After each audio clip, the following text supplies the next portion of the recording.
تعلیمی میدان میں بہت کم وقت میں اپنا پرچم بلند کرنے والے شاہین اکیڈمی کی جانب سے ناندیڑ شہر میں 3 جنوری کو ایک عظیم الشان تعلیمی سیمینار بعنوان نیشنل ایجوکیشن پالیسی مواقع اور چیلنجز کے تحت انعقاد عمل میں آیا۔ تعلیمی سیمینار میں قومی سطح کے ماہرین تعلیمات نے شرکت کر تعلیمی پالیسی کے تعلق سے اپنا خطاب کیا۔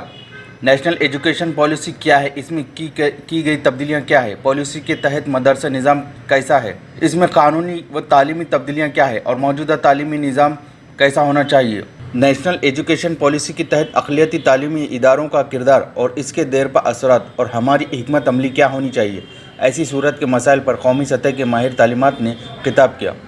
3 جنوری بروز پیر کو شام 6 بجے اردو گھر دیگلور ناکہ میں سیمینار کا شاندار انعقاد عمل میں آیا۔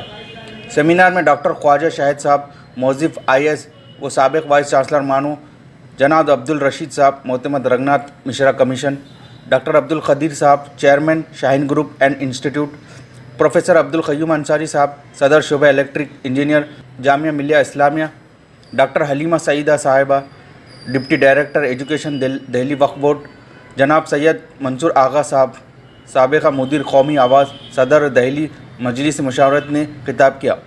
مذکورہ سیمینار میں اولیاء طلبہ اور شعبہ تعلیم سے وابستہ افراد سے کووڈ-19 کے اصول و ضوابط کے تحت شرکت کی۔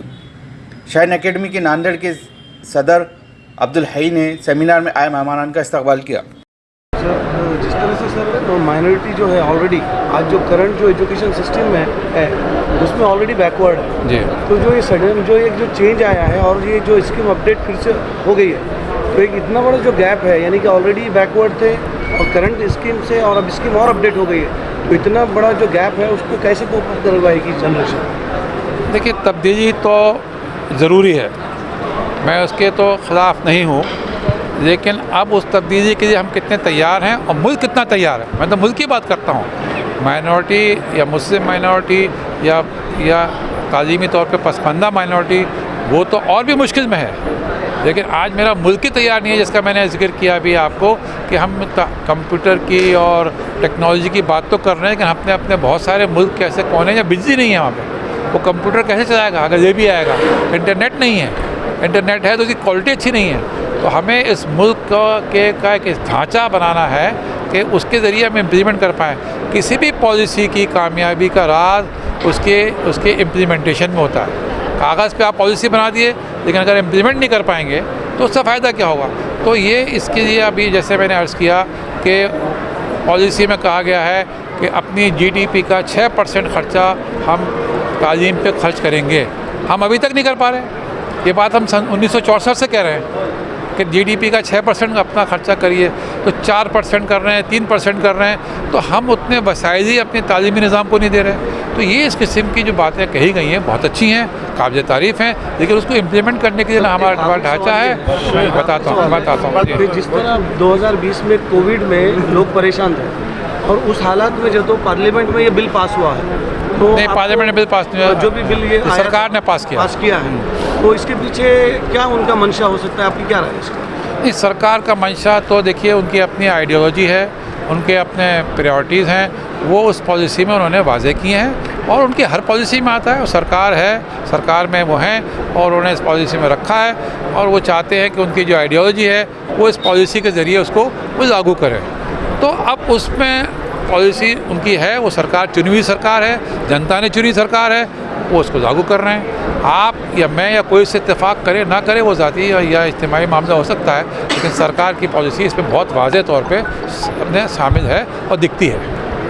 دیکھیے یقیناً ہماری تہذیب کے لیے ایک بہت بڑا خدشہ ہے اور جو اس تعلیمی پالیسی کے ذریعے ہم کو کا سامنا کرنا ہے، ہماری نقوش کو بالکل بھلانے کی یہ جو پالیسی ہے، اس کے لیے ہم کو اپنی تہذیب کی حفاظت کرنے کی ذمہ داری ہم کو خود پوری کرنا ہے، اور میں تو اکثر کہتا ہوں کہ انسٹیٹیوشن کی ذمہ داری لے لیں، نسل کی حفاظت اور تہذیب کی حفاظت، یہ دونوں جو ہے انسٹیٹیوشن کی ذمہ داری لے لیں، اور ایک انسٹیٹیوشن ایک علاقے کے حالات کو بدل سکتا ہے، تاریخ گواہ ہے۔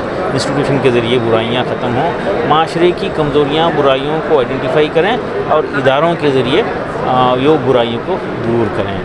اور ہماری تمام ترجیحات تعلیم پر ہو. ہم وہ قوم کیوں کر ترقی کر سکتی ہے جو اپنی اولاد کی تعلیم سے زیادہ اس کی شادی پہ خرچ کر دیتی ہے. اولاد کی تعلیم سے زیادہ اس کی شادی پہ خرچ کرتی ہے. مسلم پرسنل لا بورڈ انڈیا بھر میں گھوم کر یہ احساس پیدا کرنے کی کوشش کر رہا ہے کہ نکاح کو آسان اور مسنون بناؤ, فضولیات سے بچاؤ, اور بہترین نکاح وہ ہے جس میں کم خرچ ہو. یقیناً بدترین نکاح وہ ہے جس میں زیادہ خرچ ہو. تو میں عوام سے یہی خواہش کرتا ہوں کہ فضولیات ختم کریں, بلکہ غیر شرعی تقریبات سے ہم بچیں. کئی ایسے تقریبات ہیں جو غیر شرعی ہیں, اس سے بچیں, اور ہماری تمام تر طاقت کوششیں محنت جو ہے نسل کی تعلیم کے اوپر ہو. اگر یہ ہو جائے اور ہماری تہذیب کی حفاظت ہم کریں تو یقیناً یہ خدشات ختم ہو سکتے ہیں. جس وقت سے رفتار ابھی ہم دیکھ رہے ہیں کہ کمپٹیشن بڑھ رہا ہے ایجوکیشن میں, میڈیکل ایجوکیشن میں, پروفیشنل ایجوکیشن, تو اس میں کہیں نہ کہیں ہمارے اپنے قوم کے بچے پیچھے نظر آتے ہیں. اس کی کیا وجوہات ہیں؟ اس کی وجہ یہ ہے کہ بنیادیں کمزور ہیں. بچوں کو پروموٹ کیا جا رہا ہے 9 تک, بلکہ یہ بھی مشورہ آیا تھا کسی زمانے میں برتھ سرٹیفکیٹ کے ساتھ 9 پاس کا بھی سرٹیفکیٹ دے دیا جائے. پروموٹ کرتے جا رہے ہیں. بنیادیں کمزور ہیں. بچہ 8 9 میں ہے, مدر ٹنگ مادری زبان میں لکھنے پڑھنے نہیں آتا, ایڈیشن ملٹیپلیکیشن نہیں آتا. تو ہم یہ چاہتے ہیں کہ ان کی بنیادیں ٹھیک کریں, میتھمیٹکس اور لینگویج کو ٹھیک کریں, نیومریسی اور لٹریسی کو ٹھیک کرتے ہوئے آگے بڑھائیں, اور پھر 9th آنورڈس بچوں کو اچھا ماحول دیں, ڈسٹریکشن فری ماحول دیں, تب جا کے یہ نسل طاقتور ہوگی. جی پروگرام تھا جس کی نوعیت کیا تھی, کن موضوع پر رکھا گیا تھا, کیا کچھ اس کے اندر؟ دراصل تعلیمی کاروان کا 14واں کارواں یہ تھا جو مختلف اضلاع سے ہوتے ہوئے ناندیڑ سے گزر رہا تھا. تو ہم نے اس سے استفادے کے لیے نیشنل ایجوکیشن پالیسی 2020 پر یہ سیمینار منعقد کیا تھا. الحمدللہ بہت کوالیفائڈ مقررین نے اس پر اچھی طرح سے روشنی ڈالی اور اس کے اپارچونیٹیز اور چیلنجز پر پوری مکمل بحث کی, اور ہمارے سامنے ایک لائحہ عمل بھی دیا ہے کہ ہم کو کیا کرنا چاہیے.